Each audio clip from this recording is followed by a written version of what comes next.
পাচ্ছেন চন্দ্রভাগা বিচ। সমুদ্রটা দেখেছেন উত্তাল, কারণ এখন সাইক্লোন রেমাল আসছে ওয়েস্ট বেঙ্গল আর উড়িষ্যার তটবর্তী এলাকায়। এই সি বিচটার একটা গল্প আছে।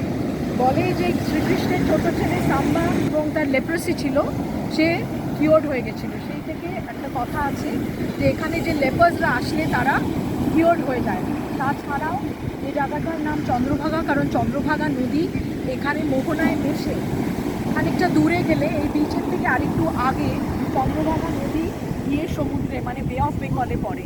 সেই চন্দ্রভাগা নদীর নাম দিয়ে এই সি বিচটার নাম চন্দ্রভাগা বিচ। আর এটার একটা সিগনিফিকেন্স আছে, one of the 10 most blue beaches of India. এটা ডেজিগনেট করেছিল ওয়ার্ল্ড এনভায়রনমেন্ট ডেতে 2018-তে as a blue beach. Tourist facility, hygiene, maintenance, এটা নো প্লাস্টিক জোন। সুতরাং এটার একটা এনভায়রনমেন্টের দিক থেকেও একটা বিরাট তাৎপর্য আছে। আপনারা পারলে নিশ্চয়ই আসবেন। মাত্র 30 কিলোমিটার দূরে পুরী থেকে খুব সহজেই পৌঁছানো যায়। অনেক রকম কমিউনিকেশন ট্রান্সপোর্ট লাইনস আছে এখানে আসার। ধন্যবাদ, আবার দেখা হবে।